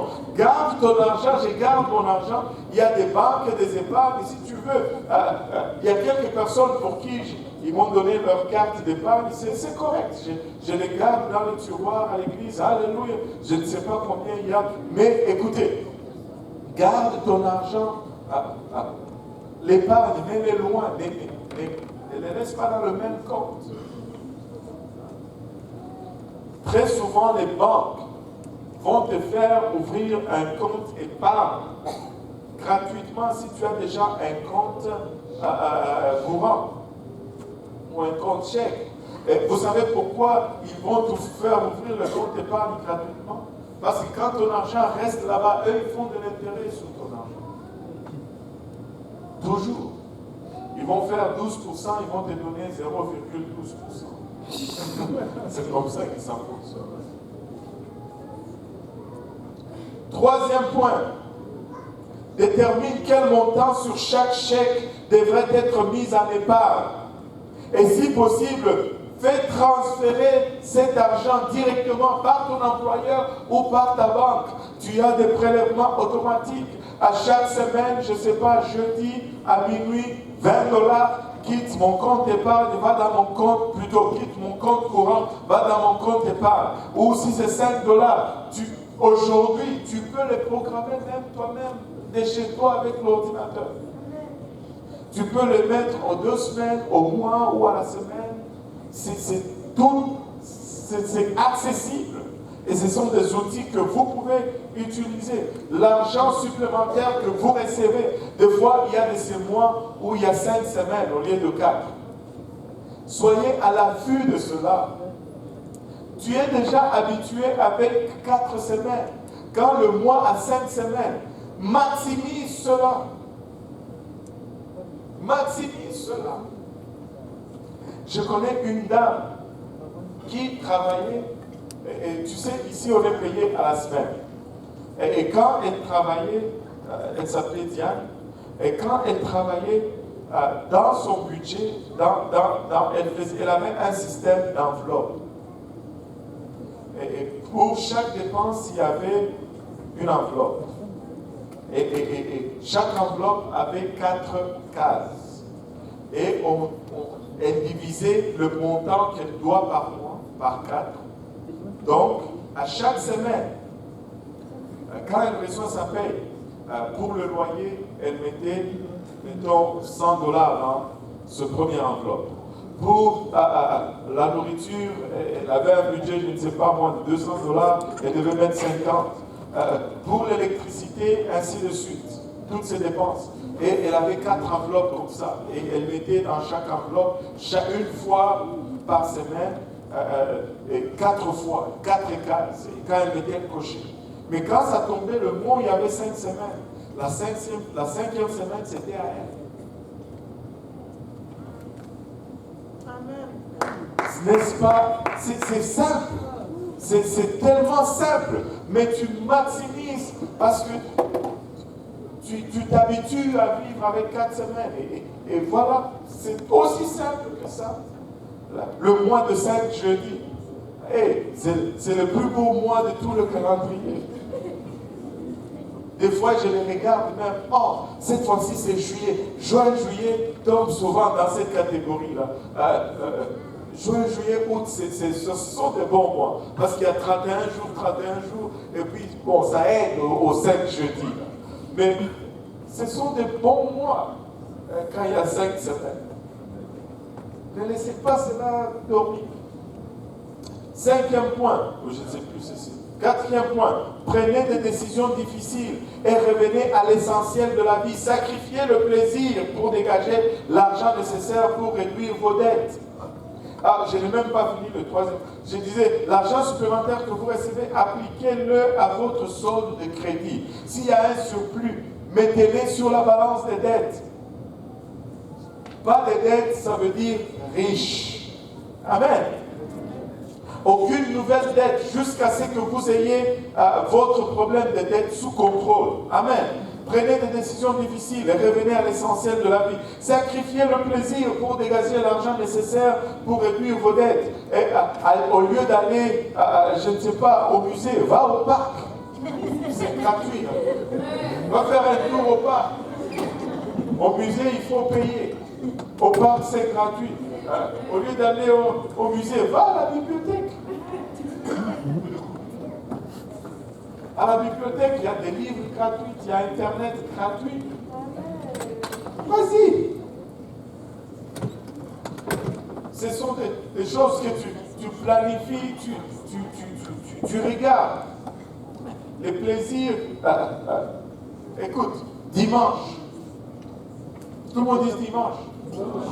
Nous savons tous que nous venons à l'église dimanche. Amen. Et nous savons que nous sommes des accros à l'église. Amen. Et que nous savons que si nous n'avons pas 3 services dans le corps, nous n'en avons pas assez. Amen. Mais nous savons aussi que nous devons manger. Au lieu d'aller au restaurant, amène ton lunch. Amène ton lunch, les filles. Vous devez cuisiner. Une fille, ça doit cuisiner. Amène ton bol. Mais là, vous ne pouvez plus me répondre. Cuisiner. Il faut apprendre à cuisiner. Tu vas avoir des enfants, comment ils vont manger? Tu vas amener tes enfants chez ta mère? Mais non, ça ne va pas. Aide-moi quelqu'un. Quelle époque nous vivons? Moi, je sais cuisiner. Je ne fais plus aussi souvent qu'avant, mais je sais cuisiner. Demandez à mon épouse et à mes enfants. Je cuisine très bien. Amen. Amen. Et toi, tu es une fille, tu ne sais pas cuisiner, mais attends. Ça ne va pas. Demande, il y a plein de mamans qui sont volontiers pour t'aider. La sœur Evelyne, elle fait le meilleur tuyau et le meilleur pique-nique. Demande comment elle fait, puis elle fait comme elle fait. Elle ne va rien décharger. Des fois, vous manquez le mariage à cause de cela.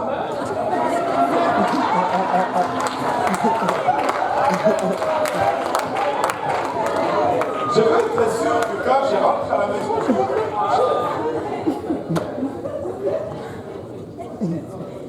Moi, je vous dis la vérité. Moi, je ne veux pas être marié, puis on arrive à l'église à midi, puis ma femme va demander d'abord la nourriture. Et moi, je vais suivre là-bas. Non!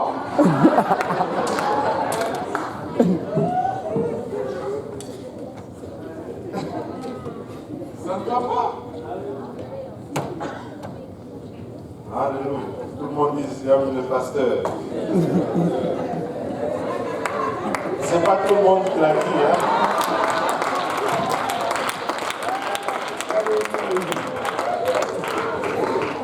Écoutez, si je dis ces choses, c'est parce que je vous aime. Ce n'est pas pour vous. Non, non, c'est de là, c'est du cœur. Vous êtes, si on ne se dit pas ces choses ici, ce sont les gens du dehors qui vont en parler. Moi, je ne veux pas que quelqu'un vienne épouser une de mes filles ici. Il dit, ah, dans cette église-là, bon, les filles ne sont pas. Et on a déjà dit cela. Ah!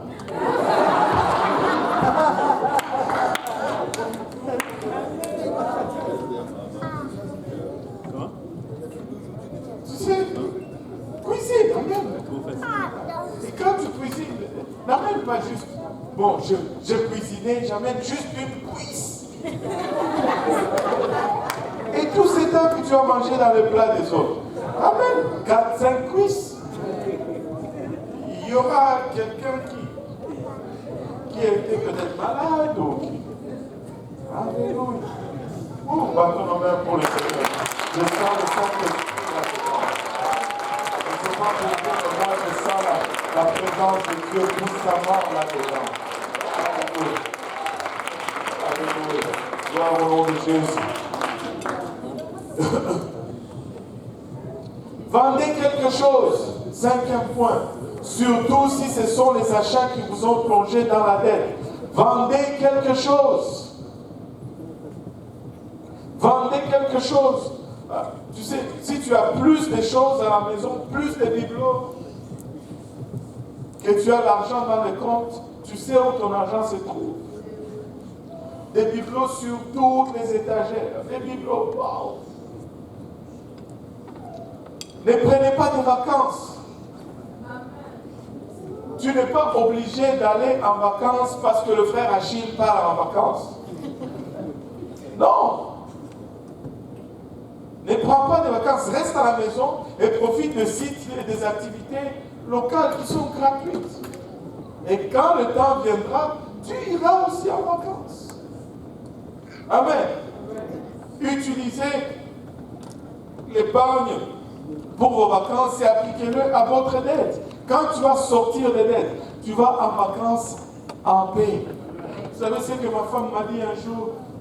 Elle m'a dit, papa, moi je ne veux pas aller en vacances. Si on arrive là-bas pour s'acheter ceci, oh, on ne peut pas, on doit surveiller le budget. Pour s'acheter ceci, oh, et on doit garder l'argent pour l'essence, pour le retour. Non, non, non, non. Si c'est comme ça, moi je ne veux pas partir.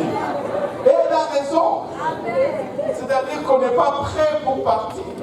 C'est bien de partir en vacances, mais prends ça relax.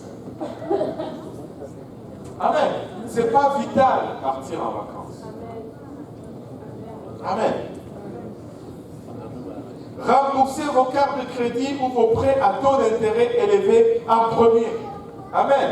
Envisagez même de transférer le solde d'une carte de taux d'intérêt élevé à une carte avec un faible taux d'introduction. Il y a des offres spéciaux des fois et regardez ces choses. Pour une marge de crédit, les marges de crédit des fois ont un taux d'intérêt plus bas qu'une carte, mais ne payez pas des intérêts élevés pour rien. Amen. Et regardez ces choses.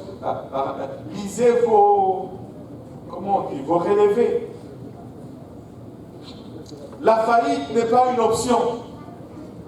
Un chrétien ne déclare pas faillite.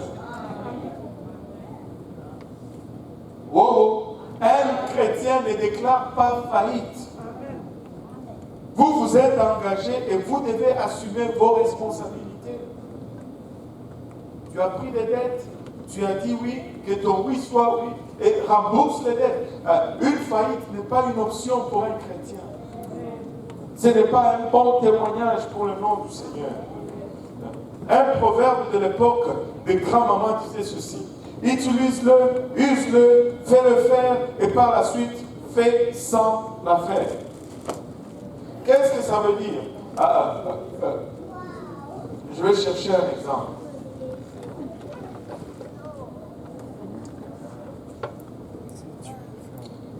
Vous savez, des fois, on transforme l'usage des choses parce que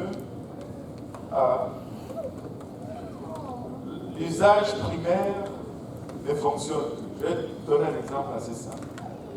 Tu t'es acheté un bon jogging et tu l'as utilisé pour faire du sport, maintenant là il est usé. Là il est usé, tu ne peux plus le porter dehors. Mais fais-en un pyjama. Change d'usage. Peut-être cet usage primaire. Au lieu d'aller acheter un nouveau pyjama, prends ton vieux jogging, dors avec. Amen. Change d'usage. Et puis après, si même pour dormir avec ça ne fait plus, ben dors sans pyjama.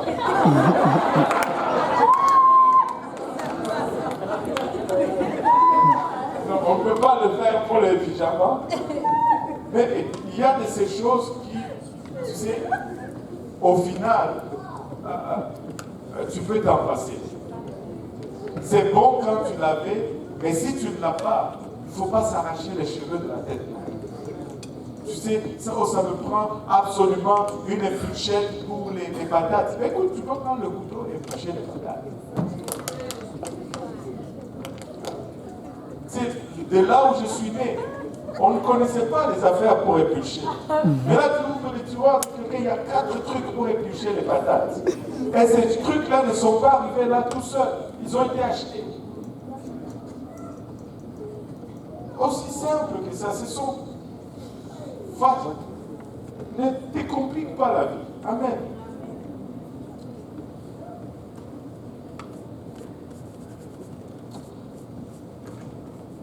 Maintenant, quelles sont certaines de vos idées pour la création d'une marche? Sois créatif.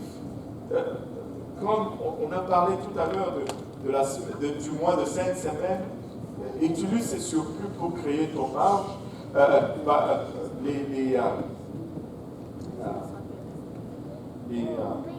Les retours d'impôts, ce sont de l'argent sur lequel normalement tu ne fais pas de budget. Tu ne vas pas budgéter sur le retour d'impôts. Amen. Mais quand ça vient, utilise-les pour créer des marges. Parce que tu fais un budget sur ton salaire.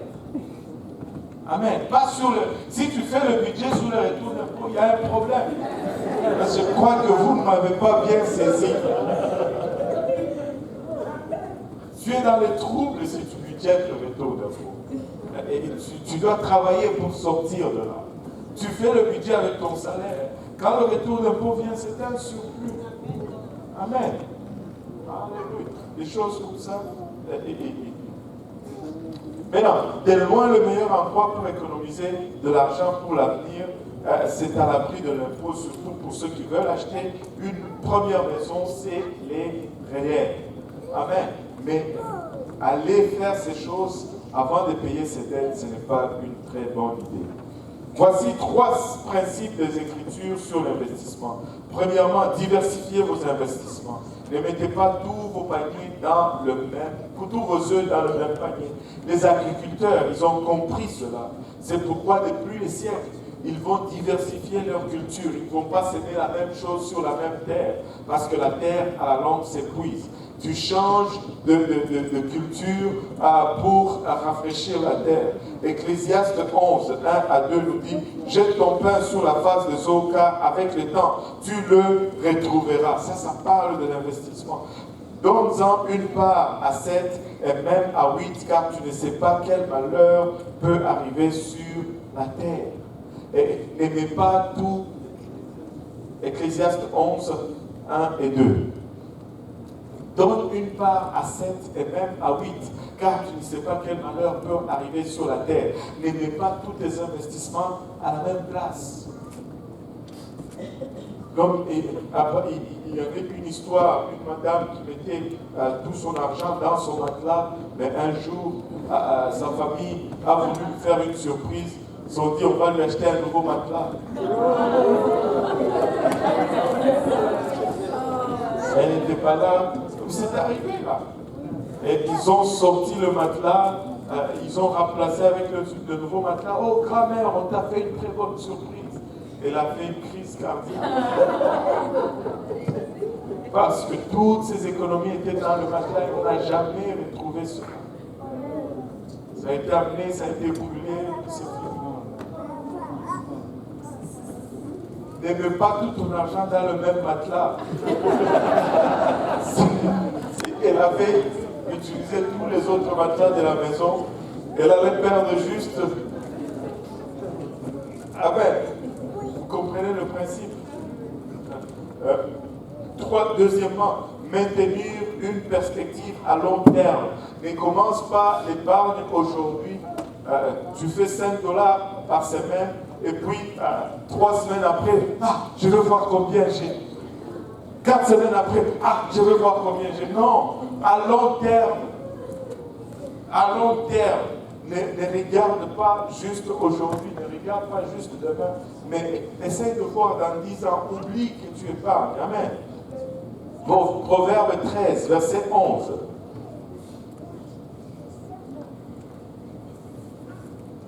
Proverbe 13, verset 11. Proverbe 13, 11. Le malheur, 13, 11. Pas 21. 11, 21. La richesse mal acquise diminue, mais celui qui amasse, comment? Peu à peu l'augmente. Peut-être c'est des petits montants, mais regarde, aujourd'hui, si tu as, mettons, 30 ans, et que tu as commencé à travailler, ça fait 25, tu avais 25 ans. Durant les 5 ans passés, si tu mettais ne fût-ce que $100 par mois de côté, à l'année c'est 1200. Si tu fais x5, c'est $6000. C'est $6000 que tu aurais aujourd'hui, que tu n'as pas, que tu aurais pu avoir. Au début, ça semble toujours petit, mais c'est à force de le faire graduellement et constamment et régulièrement avec discipline qu'on y arrive. Amen. À long terme, vision à long terme. Obtenir des conseils professionnels. Écoutez, il y a plein de choses des fois que nous faisons. Tu sais, tu peux avoir les conseils des investisseurs financiers gratuitement. Eux, ils veulent te vendre des assurances très souvent. Tu peux juste être dur pour ne pas acheter leur assurance. Mais ils peuvent te montrer des choses qui sont intéressantes. Moi, c'est ce que j'ai fait. Des fois, les gens me demandent mais comment tu as fait. Mais j'ai parlé avec un conseiller à un moment donné et on a regardé toutes sortes de véhicules, les REER, les bons déplacements, les assurances. Et pourquoi tu prends une assurance? Demande des conseils d'un professionnel. Des fois, ça aide. Mais ne t'embarque pas à acheter n'importe quoi parce que ça n'aide pas. Ça n'aide pas. Et une chose que je déconseille souvent, une chose qu'on tient toujours par les émotions, ceux qui n'ont pas encore d'enfants, écoutez bien ceci. Si vous avez déjà des enfants et que vous êtes déjà pris dans cela, bon, essayez de vous en sortir. C'est les trucs de épargner pour les études de ton enfant. Ça, c'est pas bon. C'est pas bon. Là, vous êtes tout étonnés, mais comment? Parce que ça, ce sont des choses qui sont faites pour les riches, qui doivent éviter de payer les impôts, qui n'ont pas besoin vraiment d'utiliser cet argent. Mais le système va toujours nous avoir émotionnellement. Ils vont vous recruter même des fois à la maternité lorsque votre bébé va naître. Et là, ils vont vous miroiter tous les désastres que ce bébé peut subir s'il n'a pas les fonds pour aller à l'école. Et là, vous allez vous embarquer. Vous savez pourquoi? Parce qu'ils ne vont pas tout vous dire. Quand vous embarquez dans cette affaire, si votre enfant ne va pas à l'école, vous perdez beaucoup d'argent. Bien sûr, on anticipe que tout le monde va aller, tous les enfants vont aller à l'école. Mais il y a une meilleure place où tu peux mettre cet argent. Comme payer ta maison plus rapidement. Parce que c'est 25 ans d'intérêt. Écoute, si tu as encore une hypothèque à payer, moi, les enfants, ils vont avoir la maison. Si au moment d'aller à l'université, ils n'ont pas d'argent, on va vendre la maison. Et puis ils vont aller à l'université. Mais écoutez, réveillons-nous un peu. Ici au Québec, ça prend quoi pour aller à l'université? Le système de bourse de prêt est universel. Assure un lieu où ton enfant va dormir, assure-lui la nourriture, il peut aller à l'école et il peut travailler l'été. Écoute, il va travailler l'été, mes enfants vont travailler à l'été, ils vont payer l'université. On va le faire. Je n'ai pas besoin de donner au gouvernement et puis après, pour sortir cet argent, on te donne des conditions là-dessus. Et si tu veux le sortir, canceller, tu ne récupères pas tout. Parce que ça va aller à aider les autres, eux qui restent dans le programme. Le monde est pour rien. Très simple. Prends le prêt bourse, prends la partie du prêt, mets ça dans un compte fermé, utilise la bourse, c'est fini tes études. Quand tu finis tes études, tu retires le prêt, tu le retournes au gouvernement, tu commences à travailler. C'est pas compliqué.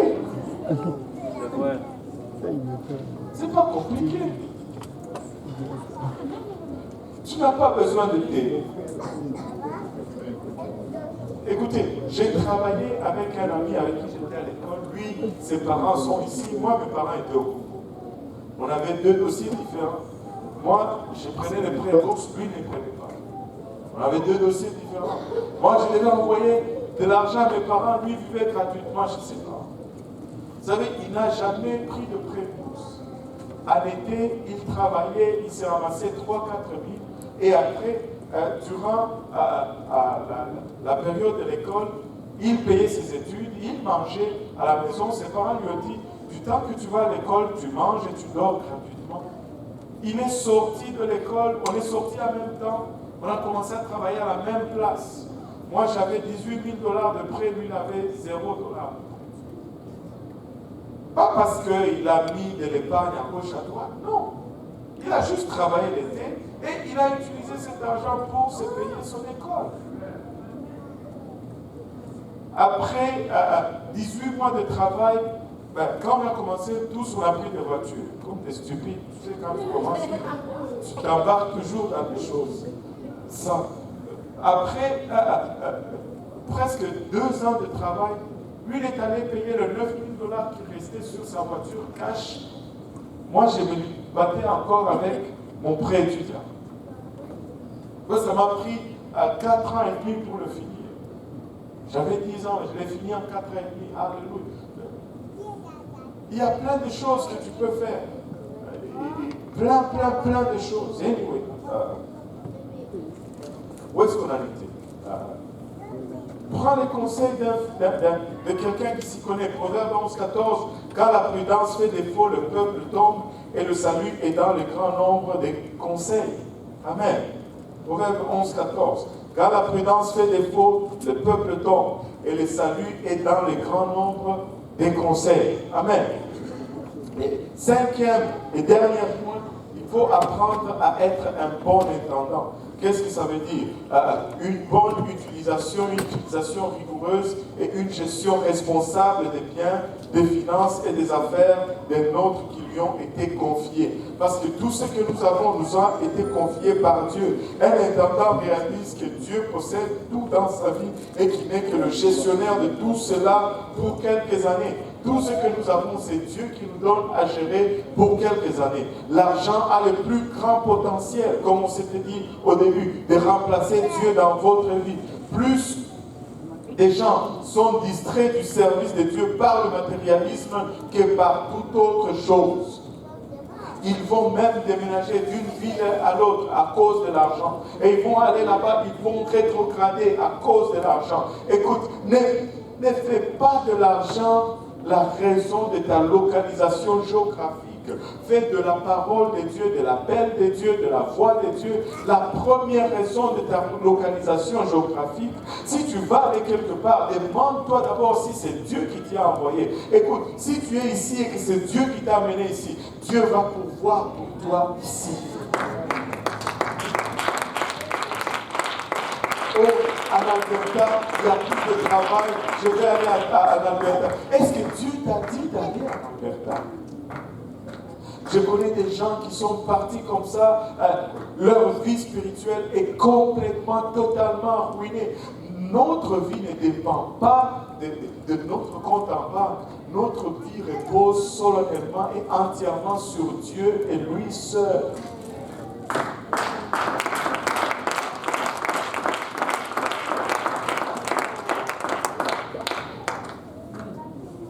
Nous sommes des intendants. Maintenant,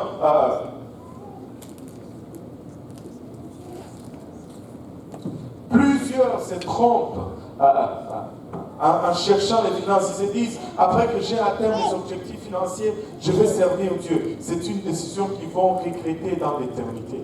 Vous savez, Deutéronome 8-18, souviens-toi de l'Éternel, ton Dieu, car c'est lui qui te donnera de la force pour les acquérir, afin de confirmer, comme il le fait aujourd'hui, son alliance qu'il a jurée à tes pères.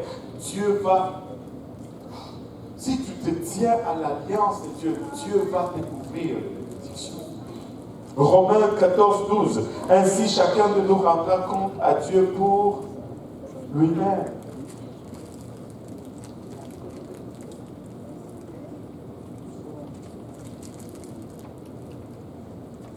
Regardez Luc 12, 48. Mais celui qui, ne l'ayant pas connu, a fait des choses dignes de châtiment, sera battu de peu de coups. On demandera beaucoup à qui l'on a beaucoup donné et on exigera davantage à celui à qui l'on a beaucoup confié. Notre gestion, notre genre d'intendance va déterminer combien Dieu va nous confier. Si nous ne gérons pas bien le peu qu'il nous donne, il ne va pas nous confier plus. Et s'il nous confie plus, il va requérir de nous encore davantage. Dieu utilise l'argent pour tester notre fidélité en tant que serviteur. Et la façon dont vous utilisez votre argent affecte comment Dieu va bénir votre vie. On va, si le frère Didier peut partager ces petites feuilles, je sais qu'on a débordé un peu dans le temps, mais on est en train de conclure, juste 5 minutes et on conclut. Regardez ceci, 1 Pierre 4,10. Tu peux donner à quelqu'un qui va t'aider à distribuer. 1 Pierre 4,10. Comme des bons dispensateurs de diverses grâces de Dieu, que chacun de vous mette au service des autres le don qu'il a reçu. Amen. Il y a un proverbe danois qui dit ceci. Est-ce qu'il y a quelqu'un qui connaît un proverbe danois ici? Un proverbe danois. Il faut aller le chercher loin. Mais bon, maintenant je vais vous donner un proverbe danois. Il y a un proverbe danois qui dit ceci. Ce que vous êtes est un don de Dieu pour vous. Que tout le monde dise waouh. Mais ce que vous faites avec vous-même est votre don de votre part pour Dieu. Ce que tu es, c'est ton don de Dieu pour toi. Mais ce que tu fais avec toi-même, c'est un don de ta part pour Dieu.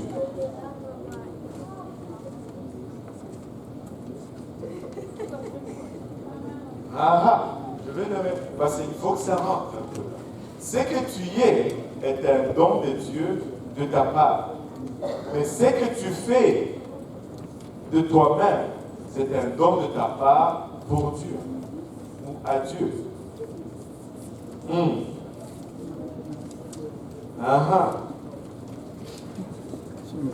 Combien tu as donné à Dieu? Oh boy. On continue. Matthieu 6, 20, 21.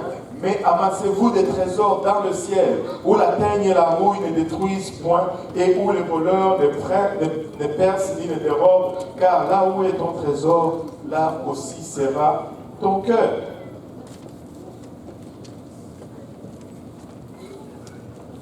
« 1 Corinthiens 4, 2, du reste, ce qu'on demande des dispensateurs, c'est que chacun soit trouvé fidèle. » Nous avons parlé extensivement des finances. Amen. Amen. Maintenant, mais ces principes devraient gouverner tout aspect de notre vie. Maintenant, la feuille qu'on vous a donnée, c'est un guide d'investissement pour ma vie. Il y a une faute là-dedans, mais ce n'est pas grave. Maintenant, il y a trois grilles plutôt. La première grille, c'est la grille du temps. La deuxième, ce sont mes talents. Et la troisième, mes richesses ou mon argent. Amen. Maintenant, on va prendre 2-3 minutes, si on a un crayon. On va regarder ces grilles qui vont de 0 à 100%. Et on va cocher là-dedans. C'est quoi la proportion ou le pourcentage qui s'utilise pour le royaume de Dieu? Le montant, est-ce que c'est 0% ou 100%? De mes talents, est-ce que c'est autant de pourcents? Blablabla. Et de mes richesses, est-ce que je suis à 20% ou je suis à 0%? Ou je dois créer une case là, 3,2%?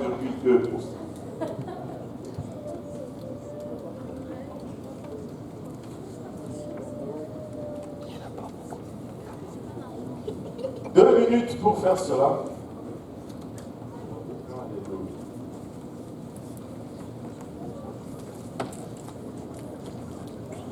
C'est pour vous, hein, ne montrez à personne, c'est assez.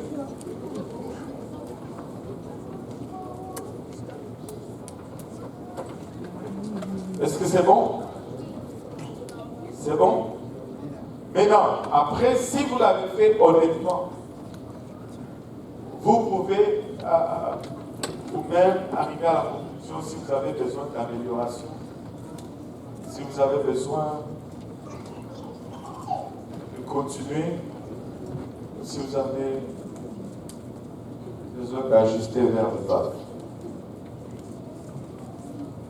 Mais rappelez-vous ceci. Pardon? C'est pas clair? Comment ça, c'est pas clair? C'est pas clair? Ah, pardon? Ben, c'est juste la première grille, c'est le temps. Si je regarde mes journées, combien de pourcents de mon temps je consacre au royaume de Dieu? 10%, 20%, 30%. Ouais, que tu le regardes par jour ou par semaine, ça va revenir au même. Parce qu'à la fin, le pourcentage reste le pourcentage. Tu peux même le regarder par mois, ça va devenir difficile. Mais tu peux le regarder souvent par jour ou par semaine. Peut-être par semaine, ça sera idéal.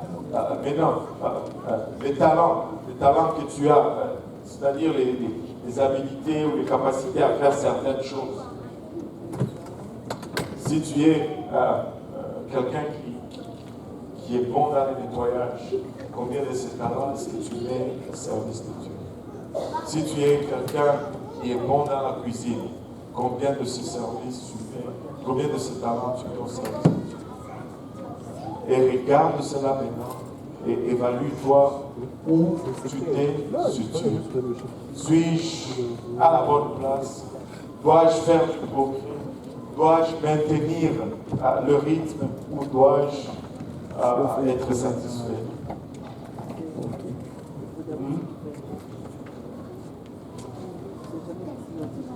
Amen. Alléluia.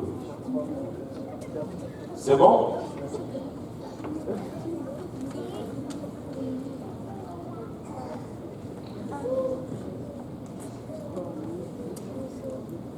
Ainsi, on a conclu la leçon sur les dettes, les finances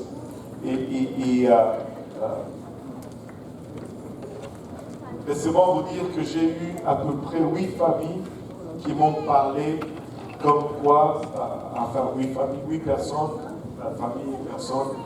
qui m'ont parlé comme quoi ils ont liquidé leurs dettes.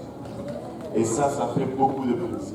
Je pense que jusqu'à présent, j'ai eu 4 cartes de crédit à ma connaissance qui ont été coupées. Et je sais qu'il y a beaucoup d'autres qui sont en train d'être coupées. Et je rends grâce à Dieu pour cela. Dieu désire que vous prospérez à tous égards. Et si nous marchons et nous appliquons sa parole, nous allons prospérer à tous égards. Non seulement spirituellement, mais aussi financièrement. L'œuvre que Dieu prépare pour nous, nous ne pouvons pas le faire sans les finances. Et savez-vous comment Dieu va financer cette œuvre? Il va vous bénir. Et si vous faites toutes ces choses, comme on l'a dit, vous allez trouver du travail, vous allez avoir des promotions dans votre travail, vous allez être riche. Et si vous donnez, plus vous donnez à la maison de Dieu, plus vous allez être riche, et plus la maison de Dieu peut faire des choses, peut envoyer des missionnaires, peut faire des évangélisations et toutes ces choses. Mais si nous suivons ces choses, nous allons voir la bénédiction et la gloire de Dieu sur nous. Amen. Oui.